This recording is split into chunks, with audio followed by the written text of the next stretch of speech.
அனைத்து உரிமை குரல் நண்பர்களுக்கும் வணக்கம். நாம் தமிழர் கட்சிக்கு சாதகமாக உச்சநீதிமன்றம் வெளியிட்டிருக்கக்கூடிய தீர்ப்பு இது குறித்த இந்த வீடியோல முழுமையாக பார்க்க போறோம். வாங்க பார்க்கலாம். நாம் தமிழர் கட்சியுடைய தலைமை ஒருங்கிணைப்பாளரான சீமான் அவர்கள் மேல மட்டும் கிட்டத்தட்ட 180க்கும் மேற்பட்ட வழக்குகள் இருக்கு அப்படின்றத சீமானே பாத்தீங்கன்னா பல பொதுக்கூட்டங்களை சொல்லிட்டு தான் வந்துட்டு இருக்காரு. இதற்கு முதல் முக்கிய காரணமே என்ன அப்படின்னா, நாம் தமிழர் கட்சியில இருந்து ஒரு பொதுக்கூட்டத்தை நடத்துறாங்க அப்படின்னாலே காவலர்கள் பாத்தீங்கன்னா அந்த இடத்துல இருந்து சீமான் மேல என்னென்ன வழக்குகளை போட முடியுமோ எல்லா வழக்குகளையுமே போட்டு ஒவ்வொரு பொதுக்கூட்டத்திற்குமே கிட்டத்தட்ட 5 to 10 வழக்குகளை பாத்தீங்கன்னா சீமான் மேல போட்டுட்டு வந்துட்டு இருக்காங்க. இதனுடைய ஒரு வெளிப்பாடாக தான் தற்போது சீமான் அவர்கள் மேல பாத்தீங்கன்னா எண்ணற்ற வழக்குகளும் குவிந்திருக்கு. இந்த மாதிரியான சின்ன சின்ன வழக்குகளுக்கு சீமான் நேர்ல நின்னே ஆகணும் அப்படின்ற ஒரு கட்டாயம் இருக்க காரணத்தினாலேயே பல இடங்களில் பாத்தீங்கன்னா சீமானால பொதுக்கூட்டம் கூட போட முடியாம போயிருக்கு அப்படின்றதான் நிதர்சனமான உண்மையாகவே இருக்கு.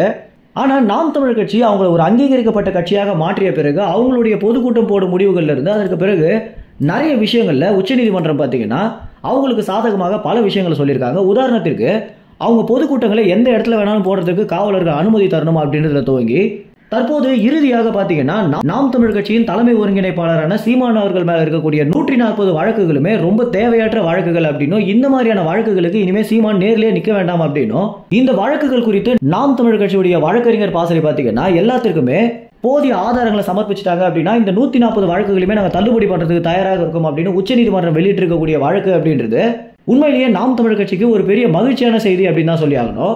இந்த வழக்குகளை தள்ளுபடி பண்றது நாம் தமிழர் கட்சியுடைய வழக்கறிஞர் பாசறை கையில தான் இருக்கு அப்படின்றதா நாம் தமிழர் கட்சியுடைய நிர்வாகிகள் நம்மிடம் சொல்லியிருக்கக்கூடிய தகவலாக இருக்கு. மேலும் இது குறித்து சீமான் வரப்போற செய்தியாளர்கள் சந்திப்பில் பேசுவாரு அப்படின்னு தான் எதிர்பார்க்கப்படுது.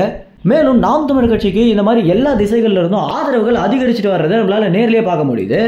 இந்த மாதிரியான ஆதரவுகள் சீமானுக்கு 26 தேர்தலில் எந்த அளவுக்கு வலு சேர்க்கும் அப்படின்னு நீங்க நினைக்கிறீங்களோ உங்க கமெண்ட்ஸ்ல தெரிவிங்க. நன்றி, வணக்கம்.